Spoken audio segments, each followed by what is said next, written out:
All right, good evening, everybody. I'm your host, Jackson Pierce, and this is the Real Life Monopoly Podcast. Our guests today are Mychele and Patrick Bisson, who are a couple of really high-performing RV park operators and fund managers that they're in a couple of same communities as me. You know, I'm in Sub 2, they're in Sub 2, the Owner Club, Mastermind. And so we've gotten a lot of opportunities to interact with each other, and I really thought that they're doing some really cool stuff in their space, especially having only gotten into it in the last year or two. So I really wanted to have you guys on. So thanks for being here tonight. I know it's kind of late, but thanks. Thank you so much for having us. It's just an honor to be asked. So yeah, cool. Yay. So RV parks, right? That's what you guys' focus is. You have a fund that you started specifically for RV parks.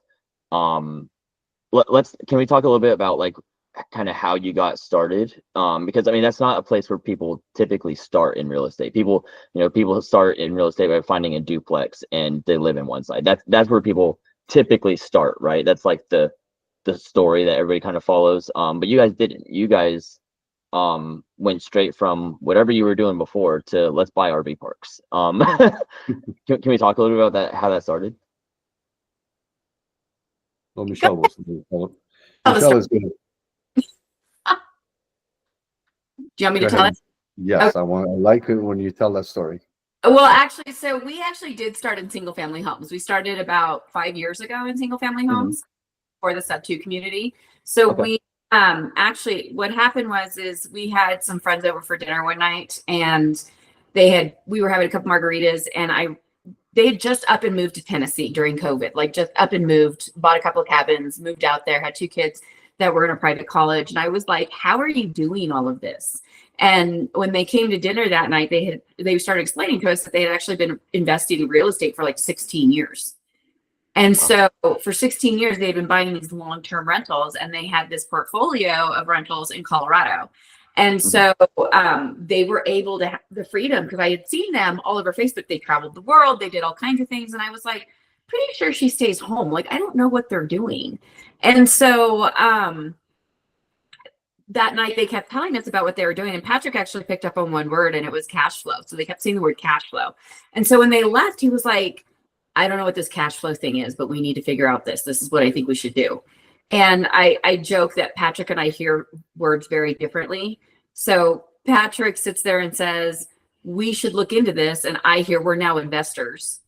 And so I went out the next day and bought a house while he was playing golf. And so I went out, found a real estate agent, went out. She was like, hey, I've got this house, this pocket listing that I'm getting ready to list. Do you guys want to come out and look at it? And I was like, yeah, I'll come out and look. And he had no idea what was going on, because he was actually in a golf tournament. And so I texted him to say, hey, just to let him know what I was doing. No response. I called him, no response, because he's on the golf course. And so I go and look at it, and I'm like, yeah, I said, I think this fits exactly what we're looking for. Let's put in an offer. I put in the offer. It's accepted on my way back. And I'm like, oh crap, I should probably let him know that we just bought a house. So I started texting him. I started calling him, no response.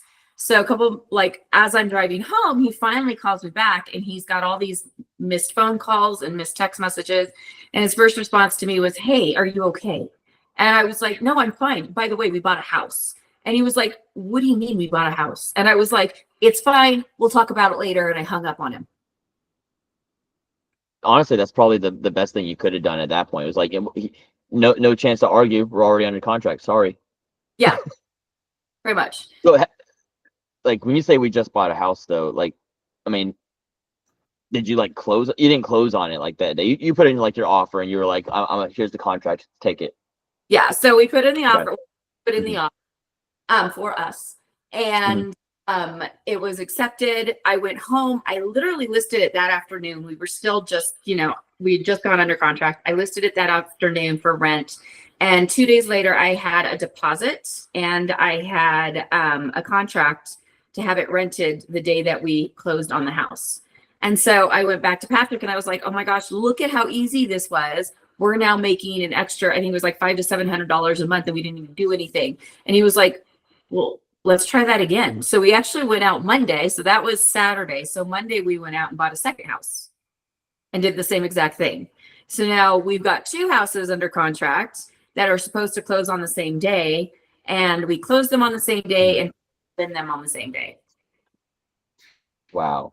That was a quick start. That was a quick yeah. start. So okay, so and these are both just single family homes, right? Yeah. Yep. So we started completely in the long-term rental space. We did that probably about 6 or 7 more times. Found out that you're only allowed to have 10 conventional loans under your name. Then learned about, quick claiming them to LLCs. Figured out how to go through all of that, put in our corporate structure, our LLCs, our paperwork, our trusts, and all that stuff. We figured out all that stuff as we were going, and then turned around and actually our mortgage broker brought us some resort zoned property that was in Arizona. And so we actually kind of went back and forth because Patrick was like, I think we should look at it. It was like $1.6 million at the time. Is that right?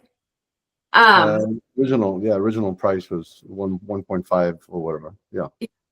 So we got this, and I was like, I don't know what to do with it. I don't want it. And he was like, I think we should look at it. And I was like, I don't want it.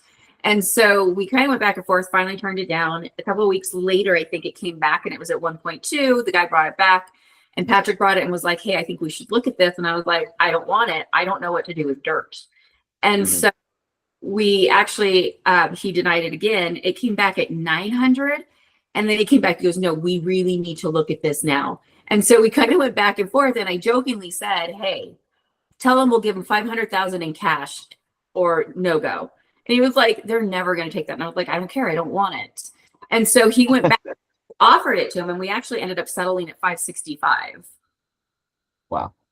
So go ahead. Yeah, there was the back end of that. I mean, it's when people sometimes they invest and they overextend themselves, and the Bitcoin era was there too. So there was a little bit of that. So the gentleman had his funding, but then they had his funding pulled away from him. So the land was probably cheap for him originally, and he was trying to cash in on a big number, and we just underwrote it. Like, look at what it was, and it was actually a zone 5, which in Scottsdale, that means that you could do daily rentals. It's basically zoned like an hotel. So there's only like 3 parcels in all of Scottsdale that are remaining like that at the time. So one of them was ours, and then one across the street next to True North. We're literally next to one of the top golf courses, and in terms of they have 2 golf courses, over 80,000 rounds of golf a year. So plenty of traffic, and it was designed that originally was going to be an hotel to support that golf club. And so we ended up doing our due diligence, looking at underwriting basically, and understanding where we could find what we could do with it, right? So putting numbers together, we figured out that this thing could cash flow $300,000. It had the plans stamped by the city, ready to build. So we bought it for $565 with a partner. The guy actually referred us the deal, and following that, we ended up getting a construction loan from a local bank in Colorado, and it was the first time they invested outside of Colorado.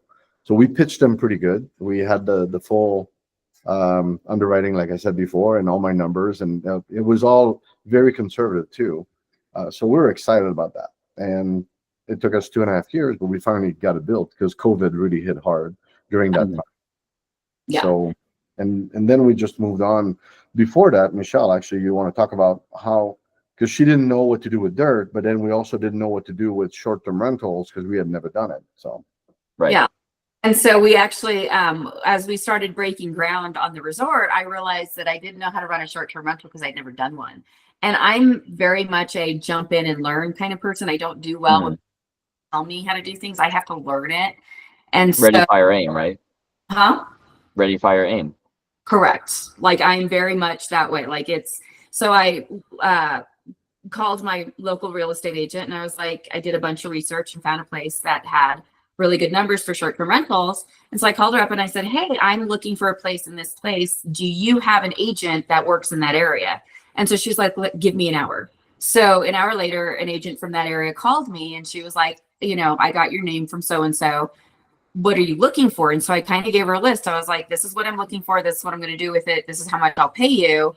And if, I might buy more than one in that area if you do a good job. So she's like, okay, great. Well, when can you be down? And this is when houses were moving so quickly that you kind of had to jump on them. So I was like, okay, this was a Friday. And I was like, we'll be there Monday. We've got 24 hours. And so I went back into Patrick's office and I was like, hey, you want to go to Florida?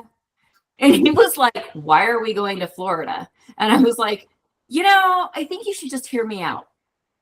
And so I explained to him what was going on, and he was like, fine, I'll entertain this and see how it goes. The last year and a half has gone well, so let's see. So we flew down to Florida on Sunday. We stayed the night. The next day, we actually spent about 8 hours with our real estate agent out there.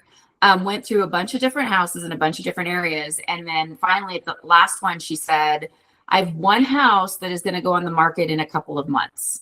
If I can get you in, do you want to look at it? And we were like, yeah, let's go take a look at it.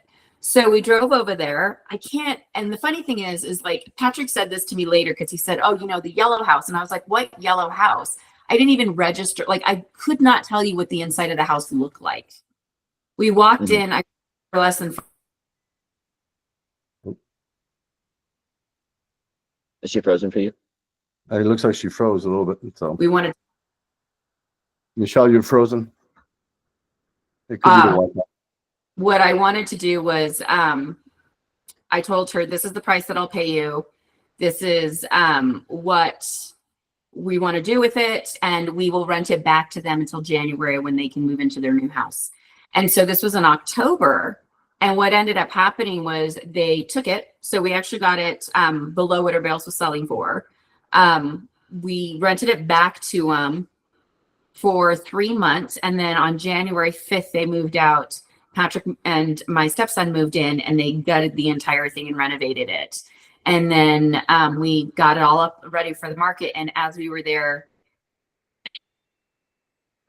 She's freezing a little bit here. Yeah. So. I'm going to. All at the. Mychele, you're freezing a little bit. Are you good? Hello? Yes. Hi. Is that like, did that freeze all on your end? Does this just continue recording? It does, yeah. I I have no idea what happens if it freezes, if it's going to freeze for the recording or not. So we'll find out after I upload this. That's fine. So yeah, so we ended up buying a second house on the beachfront while we were there, furnishing the first one, and then ended up buying a piece of land too when we were there visiting the beach house the second beach house that we bought. So we actually ended up buying a couple of places there before the actual resort had finished building. Mm-hmm. And so during the entire time, we've got our long-term rentals going. We've now started short-term rentals, and we're in the middle of building a resort. So it was a little chaotic. But moving forward, one of our agreements was that if I matched his income, he would actually leave his W-2. And so at that point we'd matched it, but he and Patrick, what were you doing at the time? So I was an executive in the beer, wine, and spirits industry. So I managed the country for the Cuervo family my last 10 years. Okay. So in sales, hospitality. So I had to deal with the Marriotts of the world and Margaritaville, all these big chains overall. Right. So yeah, and it was a good job. It was paying well, and I had a good expense account and traveled a lot, but I was working for somebody else. So the one thing that I was looking for is to quit, get out of the rat race, as they call it. There's a lot of opportunities to do that, but building it through real estate is probably the most satisfying because you work for yourself now. So after the resorts were built, literally we got our C of O. It was August of 2023. And a couple of months later, we started looking at how much we would be, all of our renting, like all the people with Skyrun, which is the company that we use for this, like the villas where they were starting to produce. And we're like, oh, okay. So my forecast was, like I said before, 300,000 plus. And we were like, okay, well, now's the time to move on and, just pull the plug on the W-2. And then that's when we joined Sub 2. So it was You know, we were actually in the villas and we are finishing. We did a lot of things ourselves, right? So you're developing, like you said before, the first beach house. I went there with my son and we just gutted out like the kitchen, and we did it ourselves. I wanted to know what it was so that if I was going to do fix and flip or different things like that, that I knew the effort it takes, but also the cost and everything else. So we're learning as we go. I think that's the big lesson that in our journey that we never built before. We built 4 townhomes. So we're like, okay, and you know, we have to go through that. So now, you know, we joined. Actually, we were at the villas and literally putting the finishing touches on curtains, and I'm up in the ladder, and I'm like, we were listening to music on the TV and everything, and music videos, and I said, well, let's put on something. How about you watch this? And I showed it to Mychele, and it was a video of Pace Morby, and it was one of his, you know, he was talking about Subject 2, and I'm like, this could be cool. So we listened to it, and Mychele, you know, watches it a little bit more, and then I'm putting the curtains, and it's kind of funny, but it's like, you know, it's family time, right? We're by ourselves in Unit 4, and at the end, you know, we end up, you know, at the end of the evening, we're sitting on the couch, and the video is still playing, and she goes, "What did you say, Mychele?" I'm trying to remember exactly what you said, but actually, it was that morning, and you turned it on, and you went into the other room to do a call. And as we were coming out, I like told him, I was like, "Hey, let's go have breakfast." And he's like, "Well, what do you think of the video?" And I was like, "Oh, we're signed up for a call tomorrow. We're fine." And so he was. So the thing is that in our family, well, one, Patrick has always dreaded the words "hear me out." I feel like, because when I say that, that Is means that the phrase that precedes the "I just bought a house without telling you"? yeah, Is hear me that the out. phrase? yeah, Okay, yeah. I just bought a park. I just bought an island. I just bought whatever. I Oh, just bought a jet. Hear me out.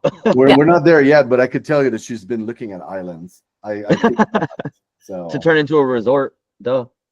Yeah, Yeah. if it's already there. So there's one in Montana actually for sale. They have islands in Montana. Yeah, when Yeah. we went to Montana, we looked at it. So crazy.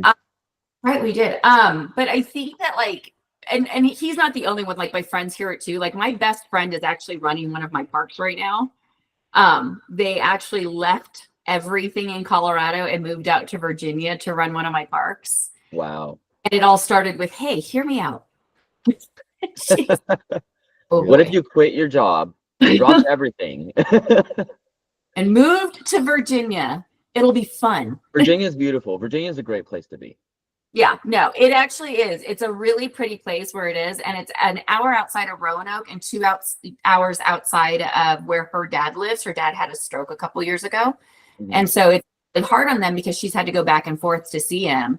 And her husband, his mother lives in Roanoke, and they just lost his stepfather, so she's now alone. And kind of a perfect opportunity for me to help them get back to the East Coast so that they could be where their family was during the last couple of years of everything going on. And this makes it just easy for them to be there for family. Gotcha. And so when we were presented the Virginia Park, it was almost one of the first things that I thought was, this could be how I get my best friend home. And so when we started underwriting it and going through everything, it was like a huge blessing that it all fell into place because it was my way of helping her get where I knew she needed to be. Right. That's awesome. It's so cool that you were able to like help somebody who, I mean, there's really like no normal situation where it's just like, oh, I'm gonna buy this park in Virginia, and that person in Colorado is gonna come here and manage this in Virginia because it's a cool idea. Like that's such like a out of the blue kind of scenario. But I mean, it's really cool that it was like your out of the blue scenario. You were able to help her get to where she needed to be for her family, and also be able to, you know, continue managing this asset into you know, $1 bazillion of profit over the next couple of years. Like I think that's really cool that you were able to kind of knock out both of those birds. And it's really cool that the first thought that you had when you saw this park in Virginia was, oh, this is how I'd help my friend get where she needs to be. Yeah. Because a lot of people, they think that, you know, nobody that we talk to, but everybody else, like people think that, oh, you're investing in real estate, all you're doing is like you're a landlord, you're just, you're collecting the rent checks or whatever. But I mean, everything that you do has an impact on somebody else. And so the more people that you can impact positively, the more they're able to impact other people positively as well. And I think that's really cool. That was your first thought. Well, That's a pretty good hear me out. yeah, no, I mean, the thing is that she is literally like my best friend in the world. Like, she's been there for me for everything that I've gone through for years. I mean, we've known each other for almost 25 years. And so everything that I've ever gone through, she's always stood by my side, no matter if I'm, right, wrong, or indifferent. She's always the one that's been by my side. And so, friends like that are really hard to come by. And knowing what she's gone the last couple of years, it kind of all lined up perfectly because we got this park. Everything started falling into place.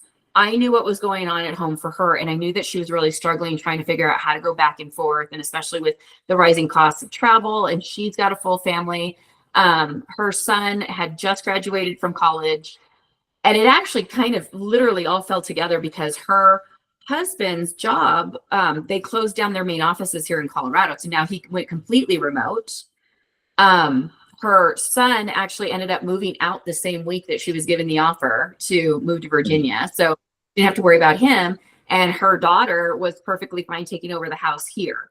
And so everything kind of aligned so that her husband could keep his job. She could go work on the park and make extra money. They could have an adventure together now that they were empty nesters. The bills back home would still be paid, so she doesn't have to give anything up. And her son and daughter were totally fine and taken care of. And so everything fell into place. And then when both of their families found out that they were coming back to the East Coast, they were both just thrilled. So now it works out and everybody's happy and everybody gets to see each other. So hopefully, and she is a rock star when it comes to system implementations and getting things on track. I mean, we get full rosters of things that are going on, and she's been there for like 5 days. So Wow. Yeah. Super cool.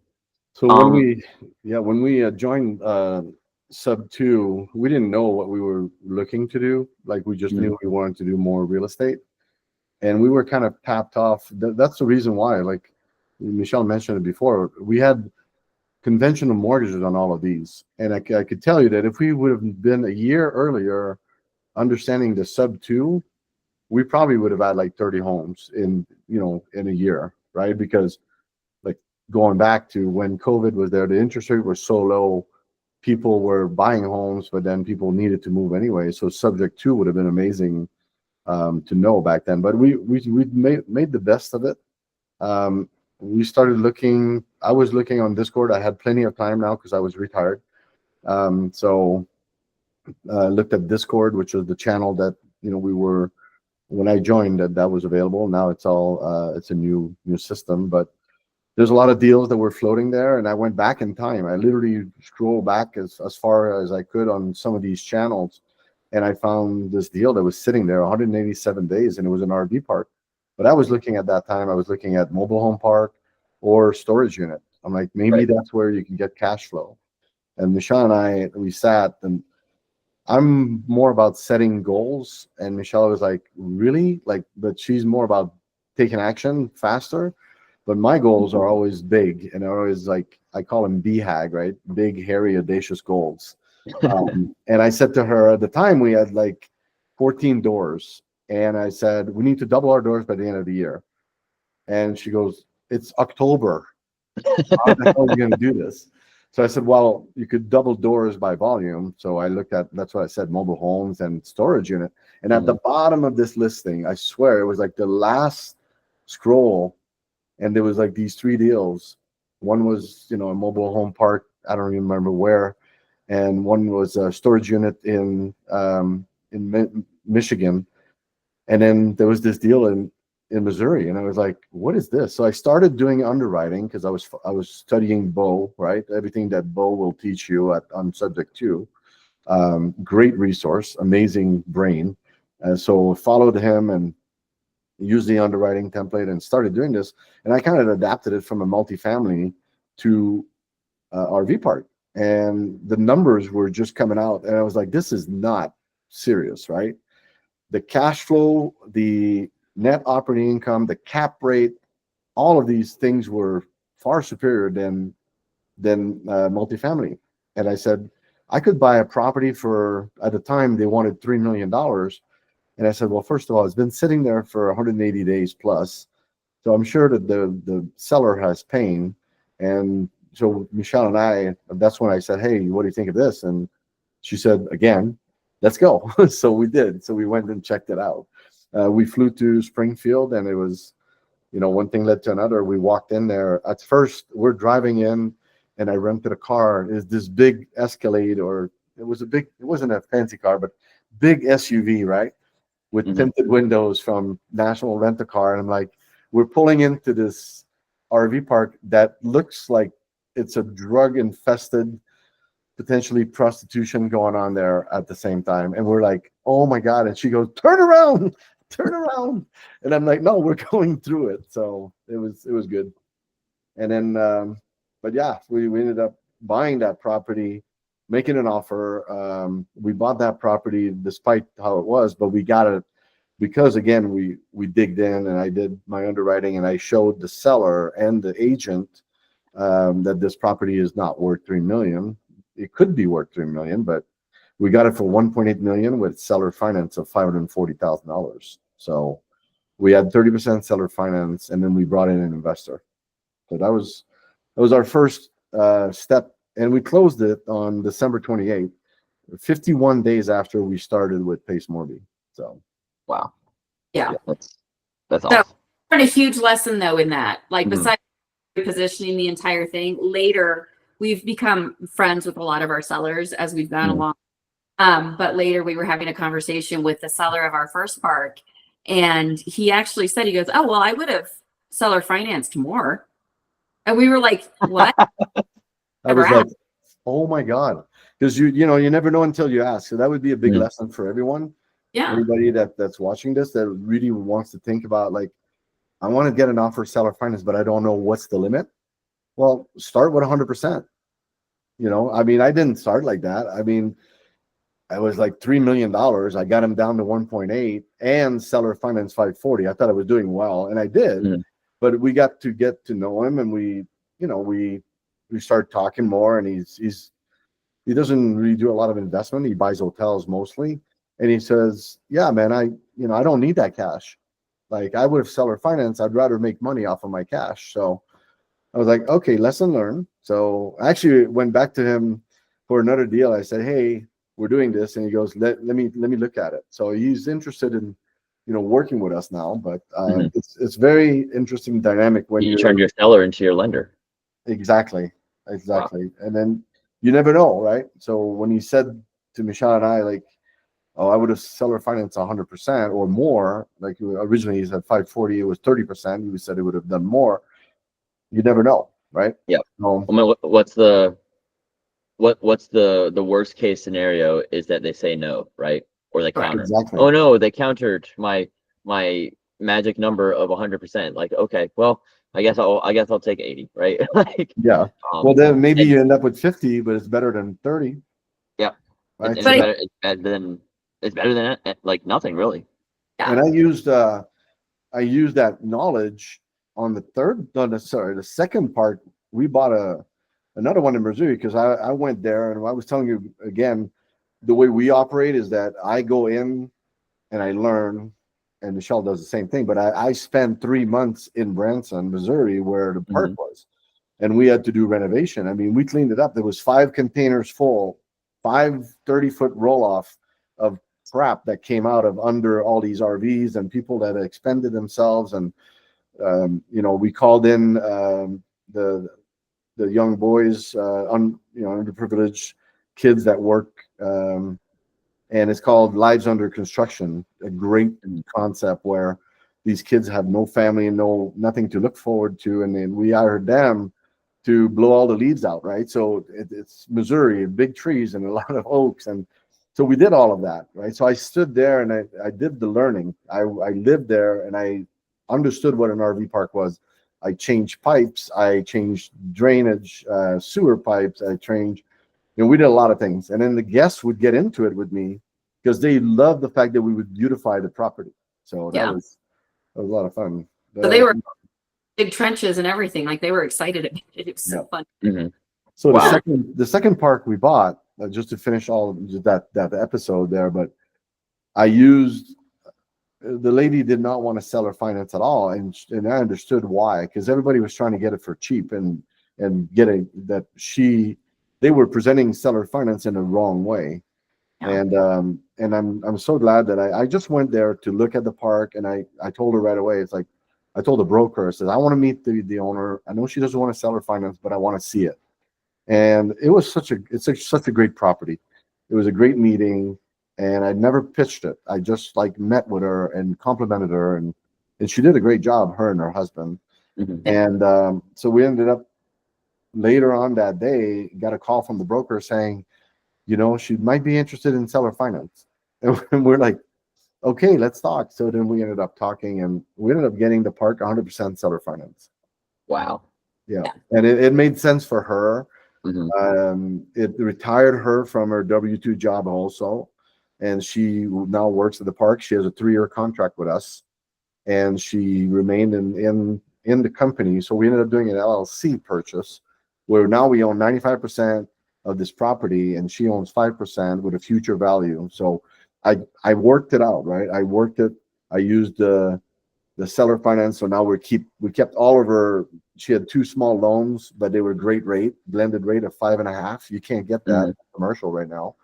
And when we bought it earlier this year, the rates were at 8 or 9% even. So I'm like, okay, it won't work unless there's seller finance. And now the fact that she said she agreed and we pitched it. And then what was the culminating point is when Mychele and I flew back and had lunch with her and her husband, because nobody took the time to talk to them the way we did. And again, that's the other thing too. Another lesson there is, know your sellers. And then the brokers love the brokers. They bring you deals, but they're not intimate with the buyers. They're trying to make money too. Right. Sorry, they're not intimate with the sellers, right? So I mean, you really developed the relationship with her though, as part of like, not, I don't want to say like as part of your pitch. It's just like as part of who you are. You're like, I want to meet the seller before I just pitch something that everybody else is already pitching in a bad way. Like I want them to, um, build that relationship and then like address their objections like in person. Yeah. Absolutely. And that's hard to do. I could tell you that Mychele and I, all the parks, right, Mychele, you could chime in on this, but every property that we've wanted to acquire, except for 2 right now, that one because they received a cash offer. There was like nothing else to do. Yeah. But every property that we have visited and met with the sellers, we closed, except for one that we never visited, and the other one we visited, but there was like so many issues that we didn't want to close on. Yeah. But it's relationships, right? So. Right. Okay. Cool. So Mychele, when you had kind of like got this call scheduled originally, I was looking at the calendar invite, and you said that you help people like find out what their purpose is. Was that you or was that Patrick? I don't know. I feel Oh. like You said purpose. part of that is like finding out what their purpose is. Like there's a lot of things that we do when it comes to like in lots of different ways. One, I connect with a lot of people in the community to figure out exactly what they want to do, because I feel like a lot of people in the community, they get in and there's so many people good at so many different things that they don't know which way to go, because everything is a shiny pretty object. So it's like when talking to me and they want RV parks, and the next day they're talking to somebody else and they want STRs, and then the next day they're talking to somebody else. Now I want mobile home parks. Now I just want to do wholesales. Now I want to start a wholesale business. And so I found myself in that same trap for like it felt like a year and a half. I was kind of just like stuck in I'm going to chase every next coolest thing, because every next coolest thing is more profitable than the previous coolest thing. Yeah. When you look at it, right? So go ahead. Oh, I was going to say, and I think that the problem with that is that there's no real context for what it is. You go into it brand new. You don't really know what's involved in it.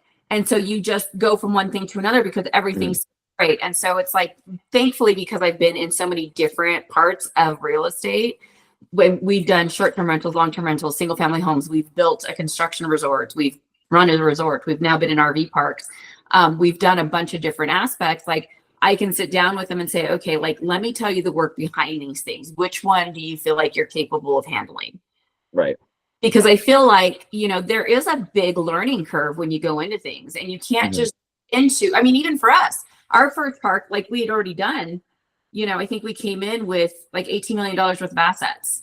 And so when we came in, we had a pretty good knowledge of what was going on, but our first RV park was overwhelming, and it was only 68 pads. Right. And so, we had to reposition it, rebrand it, and everything else. We had to go through pretty much from start to finish with permits, zoning, all of it, which I'm thankful for because we learned a lot, which carried us forward. And so now everything seems like, okay, we can handle this.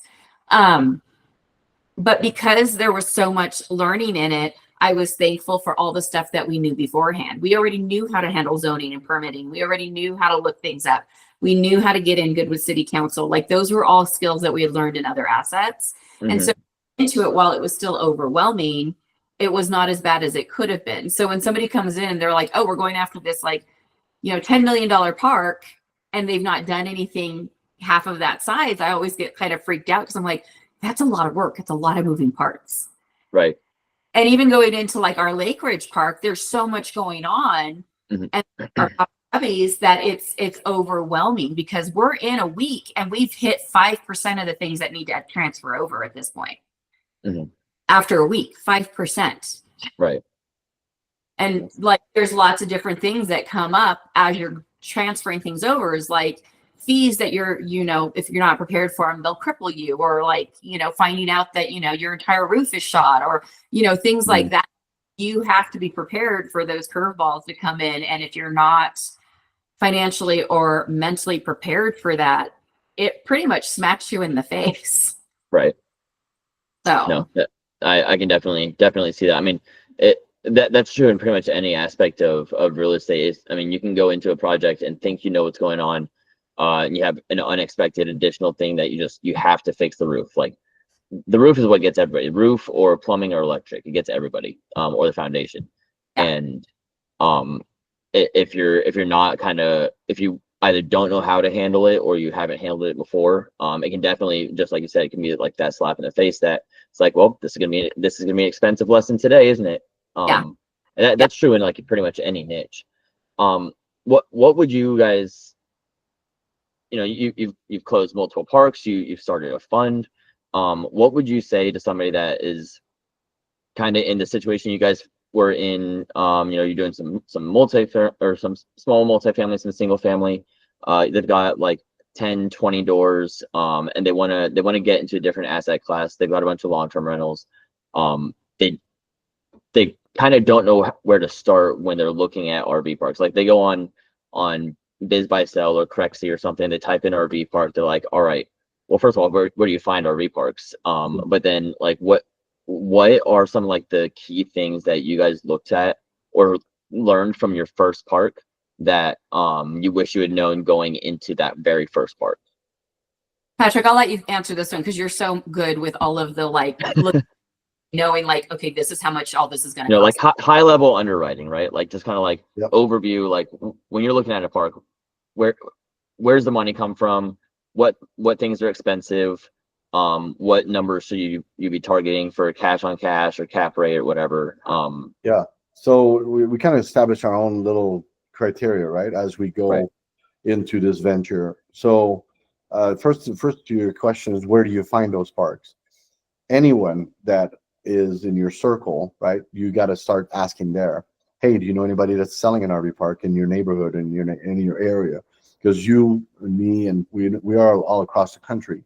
So if you're in a network and you're doing some meetups, then you should always ask that question. Do you know anybody? Number two is, you could pick up the phone and call and look in your area if you want to be closer to what you're doing. Number three is brokers on Crexy. But you will find out that these brokers will throw the book at you and say, okay, what's your experience? What do you have? So for me, the one that we found was a referral, right? The first one was a referral through Discord, like I said, subject to, and then outside, and then we had a referral for the park, and then I made my own way. But I would say that somebody that's looking right now, I'm doing it. I'm getting so many parks fed to me right now that I don't have time to look for them, right? So they're coming at me because we're at a different level. But if you're starting, then you should look at BizSell, or you should look at, don't look, I mean, LoopNet. I think the deals have been sitting there a long time, and a lot of people have looked at them, right? So um, I'm sometimes there'll be some deals on LoopNet, but I would say Crexy is one of them. But what you're going to have to do is maybe partner with somebody like us and say, um, we are looking for properties, and then you're going to pass through the broker at that point, because the broker will say the broker will basically underwrite you. They'll try to vest you. They'll say he doesn't have experience, and I'm sorry, but this deal, I'm not going to give him my best deals because I'm not sure if he's going to close. He's never bought a park before. So that's somebody at the beginning, right? Now, if I go to the next level and I say, all right, so I work with this group and we are acquiring parks, well, then maybe that's going to give you the ins to the deal. And then developing that relationship with brokers. They're human beings. They have their needs. You need to find their pain. You need to find, like this one broker in particular, I'm not going to name him, but we always have a great conversation. But he has a 6-month-old baby, and his wife works and he works, and he's always tired, or always a situation where the baby in the background is crying when he's talking to me, and he's a broker. And I'm like, dude, take care of your baby, go get the bottle.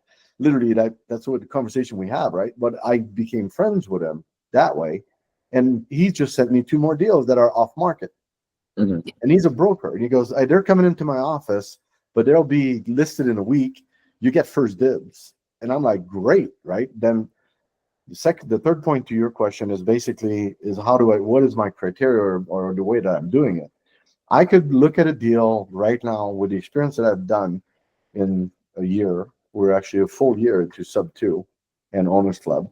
And I could look at a deal and I could tell you in about 20 minutes by looking at what I look for is the area, is the type of park or resort. I call them RV resort, by the way, because an RV park is more about on the highway, you stop for a day, for a night, and then you go, right? An RV resort is what we're looking for, is RVs that have monthlies or people that live there, and then they have transient where people are going to go in the park to enjoy themselves for a week, a couple of days, or maybe whatever time frame, right? So I'm looking at that, and the classification, the area. We are currently looking at C plus to make them Bs. I don't know if you know the multifamily world, but that's how they classify them, right? Right. A D property in a D area will probably stay a D, so we don't look at those. But in RV resort, a C plus taking it to a B, or a B taking it to a B plus. That's what we're looking at. Why? It just happens that the properties that we're looking at are mom and pops. They need a little TLC, and they used to be amazing park. If you go back to their reviews back in the 2018, on one of them, I saw reviews from 2018, greatest experience ever. And then you go to 2024, this place sucks. Well, that's because they let it go. They didn't put no improvement on it. So you're looking for value add opportunities on parks that are like good location, good like good history, but they've been kind of like probably, I don't know if mismanaged is the word, but the management has like degraded basically since like a couple years ago. It's as simple as the pavement, right? Like people say, oh, like this park doesn't have pavement, it's not a good park. Well, if you maintain your gravel and you keep it flush and it's straight, people enjoy that, because the one thing that RVs when they come in with their fifth wheel, they balance them, right? They level them on the ground. All they want is sturdy ground. So when people say, oh, you need to have like a A-class RV resort, I don't agree with that, right? So the underwriting is a very 20 minutes for me. I'm looking at it. I'm looking at all these criteria we just talked about. And then the final piece is like, what's the pain of the seller? And that's when I stop usually, and I just put it aside, and then I ask questions to the broker, or if I can, I'll do some research and try to speak to the seller but most brokers don't want you to do that. So just be careful, for sure. And then the final piece of all of this is the price range. If they say that, and I go by NOI, net operating income, and my criteria is I need to buy at above 10 cap. Why? Because if I need to refinance, the bank will look at a property at around 7 to 7.5 cap rate. That's just a normal thing for the bankers will look at. So based on your DSCR, they'll look at the volume and what they'll do. So we're looking at above 10 cap rate, and it's not easy to find. But when you see somebody that wants $3 million for a property that does $100,000 net NOI, that's 3 times the price that it should be at. So that's something to watch out for. And going back to our first park, the NOI was 225 to 225, 250, because he was paying his cousin to manage it. But the real NOI was around 250, which meant that the park was worth 2.5 million in my 10 cap, right? And he wanted 3 million. So that would have been like a 7.5 or 8 cap rate. So if you buy a property under 10, in my opinion, for an RV park, you need to put improvements. You're going to shoot yourself in the foot unless that property is then steady and really doing the exact number, which they rarely are. So, you got to watch out for that. So those are my things. And in 20 minutes, I could do this. Like, it's now second nature. And I'm really, some of the brokers, they reply back and I'm like, sorry, not interested at that price. And this is what it should be selling for. And they send me a note back saying, we told them that. Because the sellers, they think that they've put their sweat and tears in there for like 10, 15, 20 years. So they, of course, they want to sell at a higher price, right? Yeah. But it's not worth it sometimes. So, yeah. RV park sellers are just the same as single family sellers.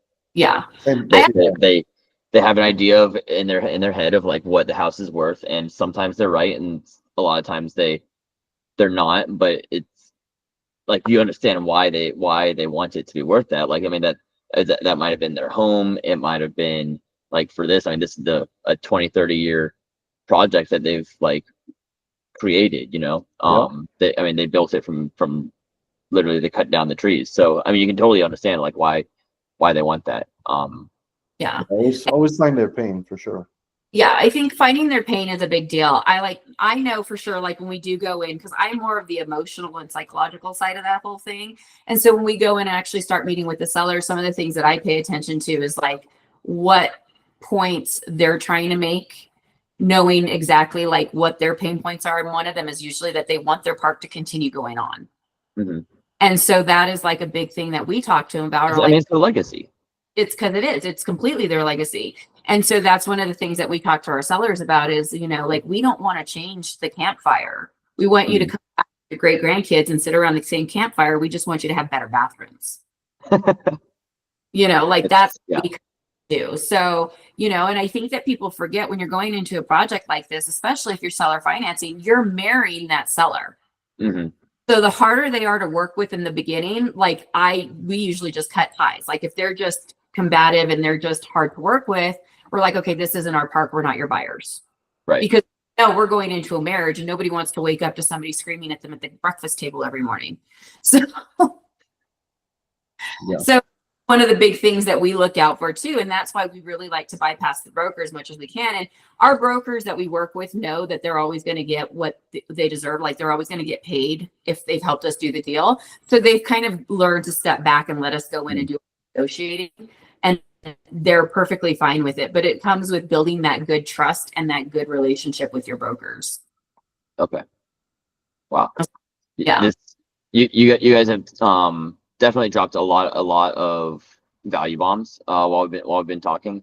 I know, Patrick, you mentioned like when you get started, like find a teammate or some partners that are such as yourselves that are already in it, so they can kind of guide you and help you along the way.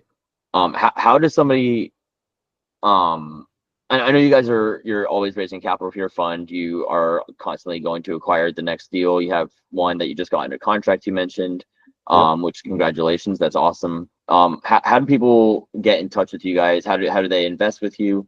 I assume this is accredited investors only. But how do they find you guys? How do they get involved with what you guys are doing? I'll answer that.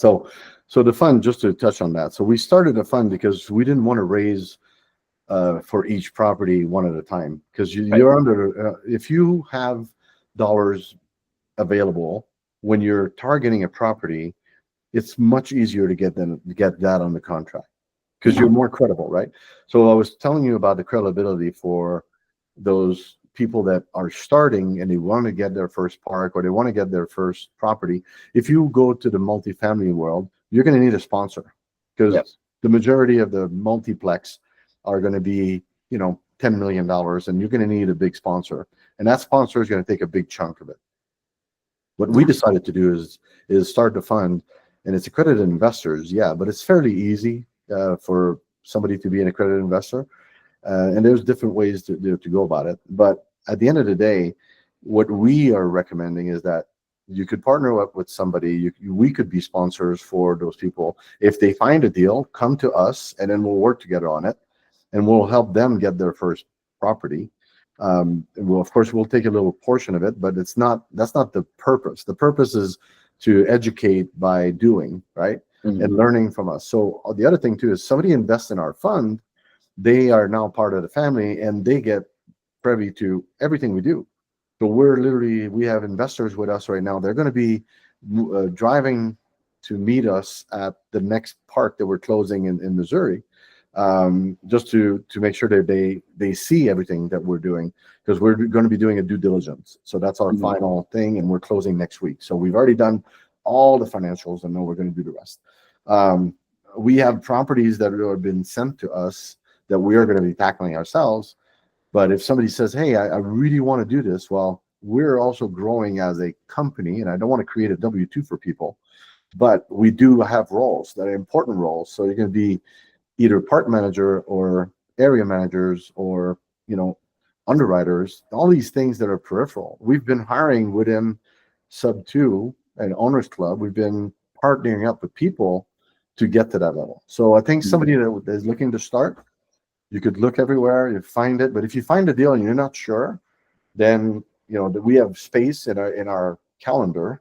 Because I don't know if you've had your one-on-one with Pace or you were on the last call last week, but we got to manage our calendar more efficiently, every one of us. So, but we do, part of giving back to the community is what we're doing with that fund. Cool. Awesome. To reach us, to your question is, the best place is going to be at Mychele Bisson on Instagram, right, Mychele? Or you can actually go to the webpage, mychelebisson.com. It's MyChelebisson @.com. Yeah, mychelebisson.com. And our company that we created is Bison Peak Venture, Bison with one S, like the buffalo. And there's all kinds of stories. Important distinction. Yes. So yeah, bisonpeak.com, and then there's a button there you could click to invest with us, or info, or join us, and those put you in the system. But getting in touch with Mychele first and running deals, then we have a structure, and Mychele is our CEO. So we're excited to have her I'm excited to have her as my boss. So awesome, guys. Well, hey, thanks again for coming on my podcast tonight. I'll make sure that people are able to get in touch with you guys, and if you guys are watching, make sure you hit like and subscribe on this video. Thanks for watching. Good. Thank you.